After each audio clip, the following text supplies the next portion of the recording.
नमस्ते बच्चों, नोटबुक में आप सभी का एक बार फिर से स्वागत है।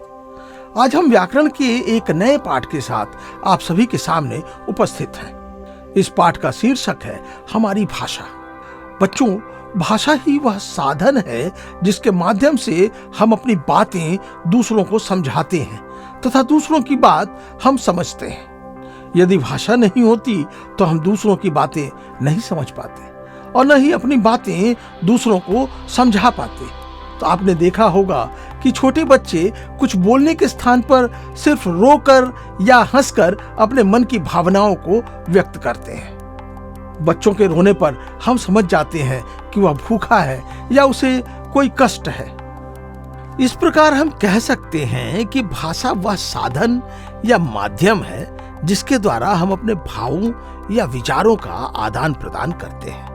भाषा के दो रूप होते हैं, मौखिक भाषा और लिखित भाषा। आइए भाषा के इन रूपों को समझते हैं। मौखिक भाषा, जब अपने मन के भाव या विचार बोलकर प्रकट किए जाते हैं तथा सुनकर उसे समझा जाता है तो उसे मौखिक भाषा कहा जाता है। जैसे हम फोन पर या अपने सामने खड़े व्यक्ति से बातें करते हैं। लिखित भाषा, जब अपने मन के भाव या विचार लिखकर प्रकट किए जाते हैं तथा पढ़कर उन्हें समझा जाता है तो उसे मौखिक भाषा कहा जाता है। पत्र, किताबें तथा समाचार पत्र लिखित भाषा के उदाहरण हैं। भाषा के इन दोनों रूपों के अलावा हम कभी-कभी सांकेतिक भाषा का भी सहारा लेते हैं, जिसे इशारों या कुछ चिन्हों द्वारा प्रकट किया जाता है। जैसे हाथों के इशारे से किसी को बुलाना, यातायात के नियमों को दर्शाने के लिए सड़कों पर कुछ सांकेतिक चिन्ह दिए जाते हैं।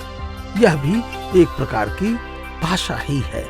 भाषा पाठ के अंतर्गत हम कुछ और चीजों का भी जिक्र करेंगे, जिनमें निम्नलिखित बातें प्रमुख हैं। बोली, किसी सीमित क्षेत्र में बोली जाने वाली भाषाओं को बोली कहा जाता है। जैसे बुंदेली, हरियाणवी, भोजपुरी, मागधी आदि। मातृभाषा, जिस भाषा को हम अपने माता पिता तथा घर के अन्य सदस्यों द्वारा सीखते हैं, वह हमारी मातृभाषा कहलाती है। राष्ट्रभाषा, जिस भाषा का प्रयोग देश के अधिकांश लोगों द्वारा किया जाता है, उसे राष्ट्रभाषा कहा जाता है। राजभाषा, जिस भाषा का प्रयोग किसी देश के सरकारी कार्यालयों में होता है, उसे राजभाषा कहते हैं। भारत की प्रमुख भाषाएं, भारतीय संविधान में कुल 22 भाषाओं को मान्यता दी गई है, जिनमें हिंदी, संस्कृत, गुजराती, नेपाली, असमिया, ओडिया, कन्नड़, कश्मीरी, मणिपुरी, उर्दू, कोंकणी, डोगरी, तमिल, तेलुगु, पंजाबी, बांग्ला, बोडो, मराठी, मलयालम, मैथिली, संथाली और सिंधी शामिल हैं। विश्व की प्रमुख भाषाएं, विश्व में अनेक भाषाएं पढ़ी लिखी तथा बोली जाती हैं। अधिकांश देशों में अंग्रेजी भाषा बोली तथा पढ़ी जाती है, इसलिए अंग्रेजी को अंतर्राष्ट्रीय भाषा कहते हैं। कुछ देशों की प्रमुख भाषाएं इस प्रकार हैं: भारत, हिंदी, जापान, जापानी, रूस, रूसी, चीन, चीनी, इंग्लैंड, अंग्रेजी, फ्रांस, फ्रेंच। आइए अब जानते हैं कि लिपि क्या है। लिपि, किसी भाषा को लिखने के लिए हम जिन चिन्हों का प्रयोग करते हैं उसे लिपि कहते हैं। जैसे हिंदी की लिपि देवनागरी है, अंग्रेजी की रोमन, पंजाबी की गुरुमुखी तथा उर्दू की फारसी। प्रत्येक भाषा को लिखने एवं बोलने के कुछ नियम होते हैं।